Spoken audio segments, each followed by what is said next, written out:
வணக்கங்க. வணக்கம். இன்று டீலிமிட்டேஷன் பற்றி காங்கிரஸ் மூத்த தலைவர் திரு பீட்டர் அல்ஃபோன்ஸ் ஐயா அவர்களிடம் ஒரு இன்டர்வியூ. காங்கிரஸோட நிலைப்பாடு வந்து இப்போ இந்த வருஷம் வந்து சற்றே மாறி இருக்குன்னு ஒரு குற்றச்சாட்டு வைக்கிறாங்க. தயாநிதி மாறன் சொன்ன குற்றச்சாட்டு, அதுக்கு நம்ம மறுப்பு. அதாவது தயாநிதி மாறன் ஏற்கனவே அவர்கள் எடுத்த ஒரு முடிவுக்கு அதற்கு வலு சேர்ப்பதற்கு பேசுவதை போல எனக்கு தோன்றுகிறது. அதாவது ஏற்கனவே நாம் சொன்ன டீலிமிட்டேஷனை பற்றி சொன்னவைகள் எல்லாம் நாடாளுமன்றத்திலே அவர்கள் தாக்கல் செய்த மசோதாவுக்கு முன்பு நடந்தவை. அப்பொழுதுதான் நம்ம ஃபேர் டீலிமிட்டேஷன் அதை பற்றிலாம் நம்ம பேசணும். ஆனா மோடி அண்ட் அமித்ஷாவிடமிருந்து அப்படிப்பட்ட ஒரு ஃபேர் டீலிமிட்டேஷன் என்றுமே கிடைக்காது என்பது அவர்கள் எப்பொழுது நாடாளுமன்றத்திலே அந்த மசோதாவை தாக்கல் செய்தார்களோ அன்னைக்கே நமக்கு தெரிஞ்சு போச்சு அவங்களுடைய மனதில் என்ன இருக்கிறது என்று சொல்லி.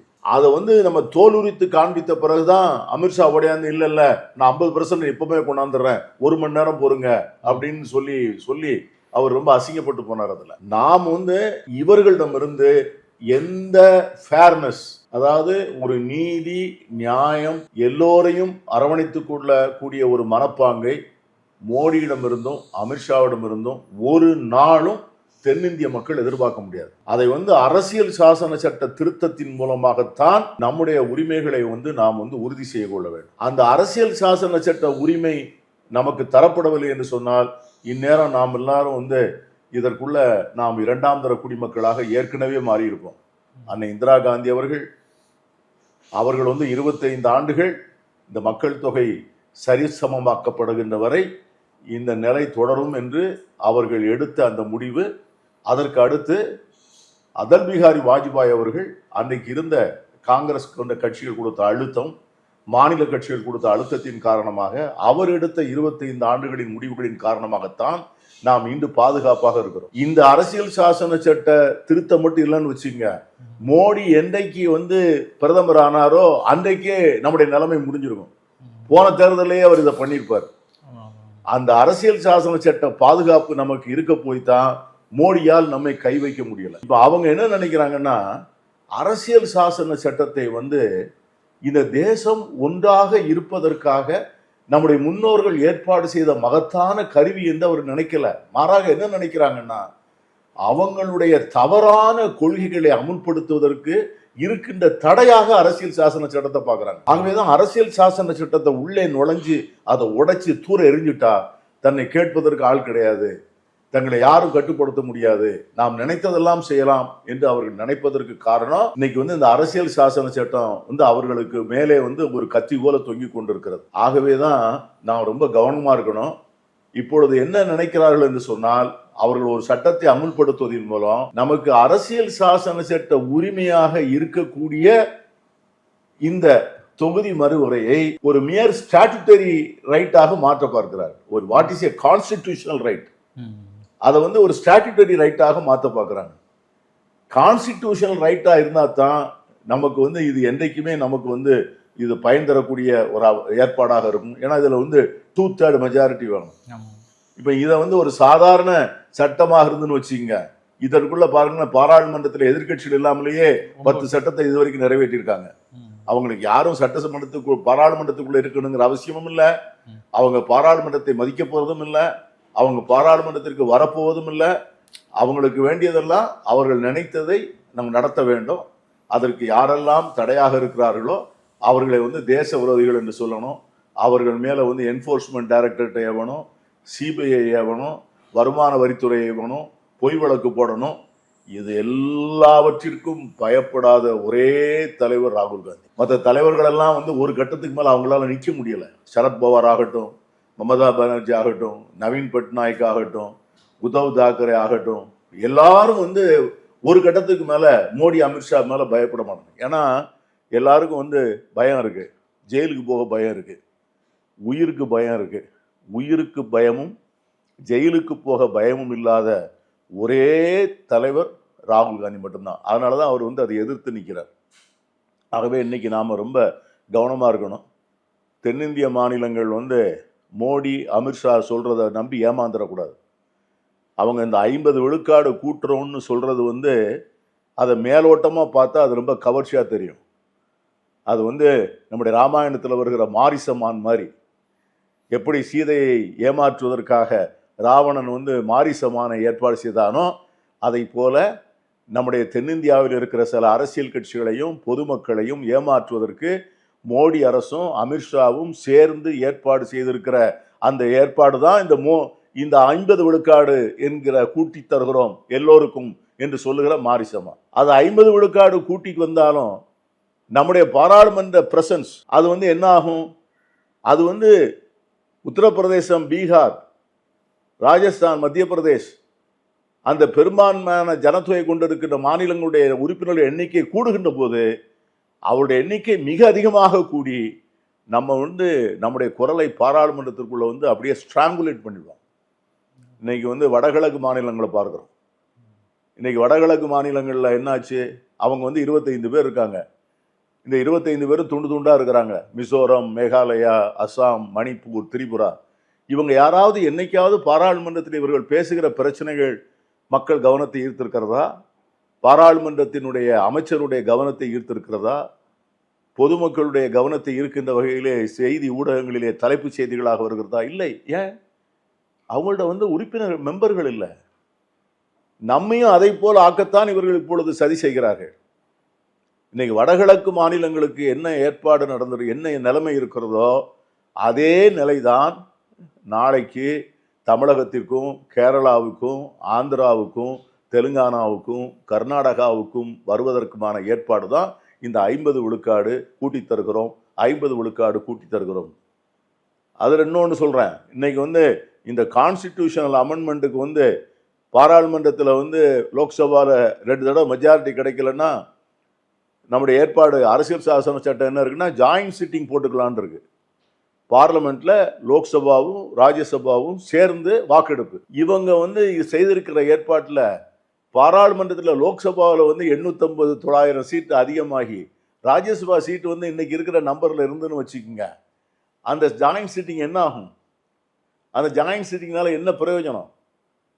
ஆகவே இதெல்லாம் வந்து மிக ஆழமான கேள்விகளை வந்து எழுப்புகிறத. ஆகவே இதில் வந்து தமிழகத்தை சார்ந்த அரசியல் கட்சிகள் மிகவும் கவனமாக இருக்கணும். இதில் வந்து ஒரு முறை தவறு செய்து விட்டால், ஒரு முறை மோடி அமித்ஷா விரித்த வலையிலே விழுந்து விட்டால் தமிழ்நாட்டினுடைய நலனை, எதிர்காலத்தை என்றென்றும் மீட்க முடியாத அளவிற்கு நாம் படு பாதாளத்தில் தள்ளுகிறோம் என்கிற உணர்வு அவர்களுக்கு இருக்கணும். அது வந்து தமிழக மக்களுக்கு செய்யக்கூடிய மிகப்பெரிய துரோகம். ஆகவே தான் இன்னைக்கு வந்து நம் தமிழகத்து அரசியல் கட்சிகள் ஒன்றாக இருக்கணும். அந்த கடந்த முறை அந்த மசோதாவை தோற்கடிக்கின்ற போது என்ன நிலைப்பாட்டை எடுத்தோமோ அதே நிலைப்பாட்டை எடுத்து இந்த முறை எப்பொழுது அந்த மசோதா வருகிறதோ அன்று தோற்கடிக்கணும். இன்னைக்கு வந்து இப்பொழுது வந்து சில பேர் வந்து எடப்பாடி பழனிசாமி பேசுகிறார், திராவிட முன்னேற்ற கழகத்தில் சில பேர் பேசுகிறார்கள். மசோதாவே வரவில்லையே, எதற்காக இதை பற்றி காங்கிரஸ் பேசுகிறது? இதை போல ஒரு அர்த்தமற்ற கேள்வி இருக்கவே முடியாது. பாஜக அரசு பாராளுமன்றத்திலே மசோதாவையாது முன் அறிவிப்போடு கொண்டு வந்திருக்கிறதா? ஜம்மு காஷ்மீர் மாநிலத்திற்கு 370 எடுக்கின்ற போதும், அந்த மாநில அந்தஸ்தை எடுக்கின்ற போதும் எத்தனை நாட்களுக்கு முன்னால் மசோதாவை கொண்டாந்தார்கள்? முதல் நாள் காலையில் கொடுத்து மறுநாள் விவாதத்துக்கு எடுத்துக்குவாங்க. இதை போலதான் அவர்கள் அனைத்து முக்கியமான மசோதாக்களையும் முதல் நாள் கொண்டு வந்து மறுநாள் எடுத்துக்கொள்வார்கள். விவாதத்திற்கு இடமே இருக்காது, கூடி பேசுவதற்கு நேரமே இருக்காது. எந்த அணுகுமுறையை நாம் பின்பற்றுவது என்று முடித்துக் கொள்வதற்கு சட்ட ஆலோசகர்களை நாம் வந்து ஆலோசிப்பதற்கான நேரம் இருக்காது. ஆகவேதான் காங்கிரஸ் எச்சரிக்கிறது, அவர்கள் கொண்டு வரக்கூடிய மசோதாவை பற்றி இப்பொழுதே விவாதிக்க வேண்டும், பொதுமக்கள் மத்தியிலே அதை பற்றி விளக்கி சொல்ல வேண்டும். அரசியல் கட்சிகள் அந்த நேரத்தில் என்ன செய்வது என்பத முடிவை இப்பொழுதே எடுத்தால்தான் நாளைக்கு அவர்கள் எந்த நேரத்தில் இந்த மசோதாவை கொண்டு வந்தாலும் நாம் தயாராக இருக்க முடியும். இதை வந்து திராவிட முன்னேற்ற கழகத்துக்கு தெரியாதா? தெரியும். ஆனாலும் கூட அவர்கள் இப்பொழுது காங்கிரஸை குற்றம் சாட்ட வேண்டும் என்பதற்காக சொல்லுகிறார்களே ஒழிய இந்த மசோதாவினுடைய நலனை, இந்த மசோதாவில் ஒளிந்திருக்கிற தீமைகளை முற்றிலுமாக உணர்ந்தவர்களாக அவர்கள் பேசவில்லை என்றே நான் கருதுகிறேன். இப்போ 2023 அஸ்ஸாமில் வந்து டீலிமிட்டேஷன் கமிஷன், அந்த கமிஷன் முன்னெடுத்த அந்த தொகுதிகளை சீரமைத்ததில் வந்து நிறைய சர்ச்சைக்கு உள்ளானது.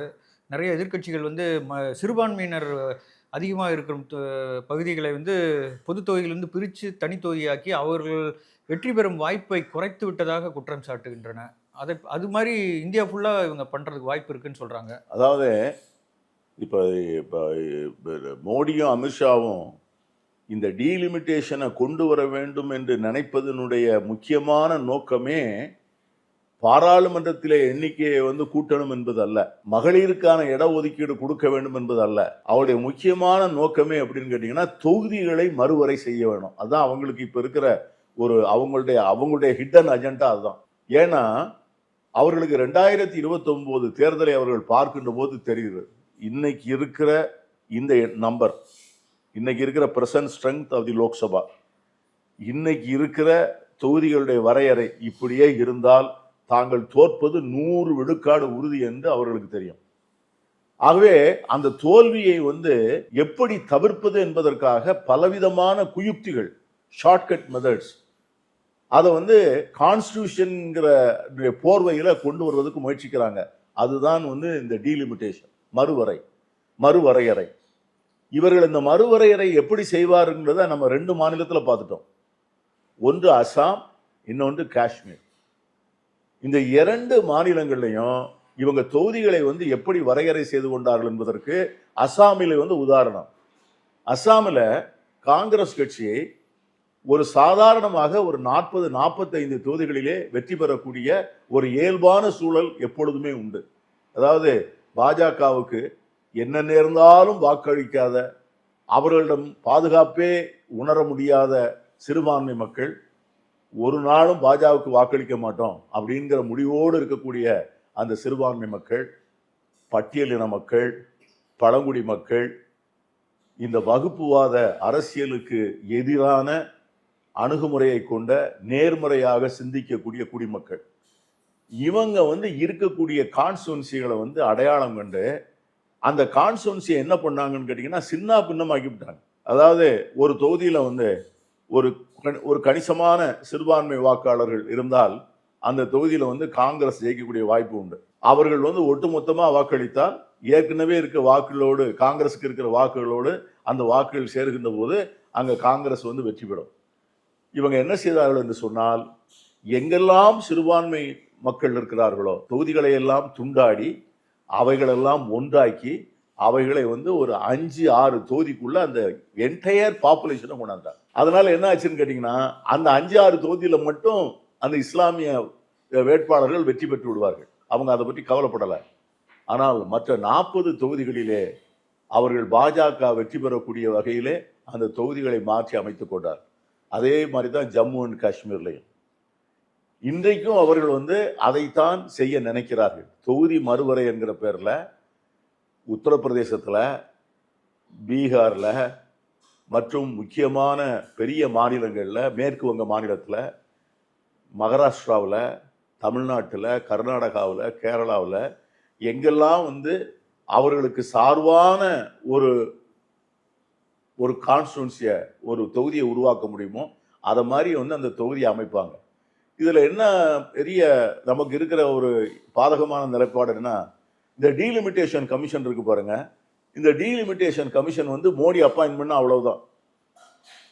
அவங்க வந்து ஒரு முடிவு பண்ணி இதுதான் தொகுதி, இதுதான் பாராளுமன்ற தொகுதி, இதுதான் சட்டமன்ற தொகுதின்னு சொல்லிட்டாங்கன்னா அதுக்கு கோர்ட்ல கூட போய் அப்பீல் போட முடியாது. நம்ம அதை வந்து அப்படியே ஏற்றுக்கொண்டு போக வேண்டியதுதான்.